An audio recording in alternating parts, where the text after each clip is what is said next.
Hello everyone, JKD with You Can Do Physiology. More today is day 2 of enhanced explosiveness using JKD. So, I want to go over a little bit of upper body explosiveness. Now, as I mentioned yesterday, the difference between power and explosiveness is mainly, keyword mainly, the fact of how much weight you use. Power is going to be more speed type movements. You're going to use less weight. Explosiveness is going to be the same type of movements, but you're going to do them with heavier weight. But there's another key thing that I mentioned yesterday, and that is the simple concept of how you do it. So one thing that I would recommend to help enhance your explosiveness just a little bit more than what I would recommend doing is the way you do it. So say you're doing a clean and press, right? And you're just going boom, boom, boom. Okay, then maybe take a few seconds rest. Boom, boom, boom. Now, it's not just the whole rest factor, it's the fact that the consistent repetition. But if you're working more explosiveness, boom, boom, boom, boom, boom. Why is that? Why do you think that is? I'm going to ask you this. I want you to answer.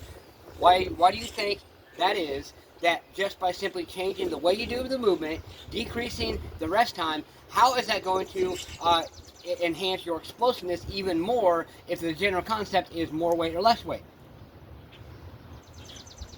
Okay, I'll tell you how. Because it's called creative momentum. The more repetitions you do, boom, boom, boom, boom, boom, boom, boom, boom, boom, boom, boom, boom. The more repetitions you do back and back, back and back, back, forth, back, forth, back and forth, you are creating more and more momentum. So that momentum, boom, boom, boom, boom, boom, that is actually going to enhance your explosiveness even more. So I'm going to go over a few little push-ups. So yeah, obviously I'm doing this at an angle. You don't have to do them at an angle. Obviously that's going to advance it just a little bit more. But let me show you a couple different things and concepts here. Okay, so your standard, obviously push-up, you know, just boom, boom, boom.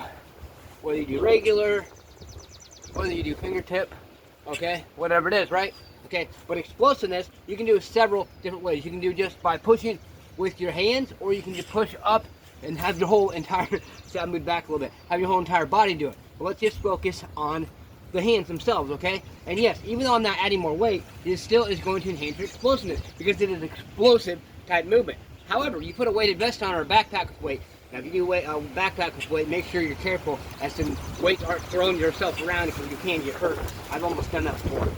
I've done that, but I'm saying I've almost gotten hurt doing that. Okay, so I'd recommend like a weighted vest if you are going to add weight, or have a buddy, which would also be difficult, and having a buddy sit there and hold that, because how are they going to hold it when you're just, boom, exploding up? Okay, so just a few repetitions here, boom. You can even do the hand clap, or whatever it is, right? Okay, then you can do another concept that I'm not going to say I created this concept, but I haven't heard anyone really mention this concept, and that's the fact of, remember, power is a combination of speed and strength. Explosiveness is just basically enhanced power. Okay, so like I mentioned actually some last week, how can we get the benefits of both? How can we enhance our overall power and explosiveness? Simply by doing this. This is a deficit push-up. A deficit push-up is basically where you go to past your normal range of motion. Okay, past your normal range of motion. Past your normal range of motion. Okay, now what we're going to do though is we're going to get a strength, and we're going to immediately go back and explode. But what I mean by that is go down slower. Boom. Boom.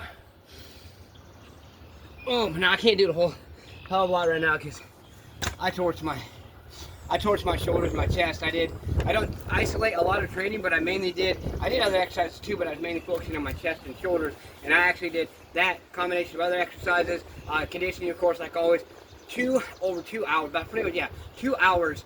To be honest with you, it was actually, not including my cool down, was an hour, 59 minutes, okay? So I torched my body, so my arms, my chest, and everything is just sore as shit. It's tight, not really sore, but more tight than anything. Why am I mentioning this? Because this is how I'm maximizing. I'm showing you a video. Every little bit counts, okay? That little small thing can make a big difference. You do that one more push-up, that walk that one more, or run that one more block or one more mile. You do that extra pull-up. You do that extra rep. You add that extra 2.5, 5 pounds to your weight. Guess what? Those small little increments are going to build up over time. It may not make a difference today or tomorrow, or the next day or next week, but over several weeks' time, over several months' time, over several years' time, okay? How do you think Bruce Lee became so strong? He didn't become strong overnight. It was consistent repetition over a matter of several years, just like me. I'm not a very big guy. I have nothing to hide. I'll tell you, my height, I am 5'2" and 7/8", okay? Yeah, that's pretty damn short, isn't it?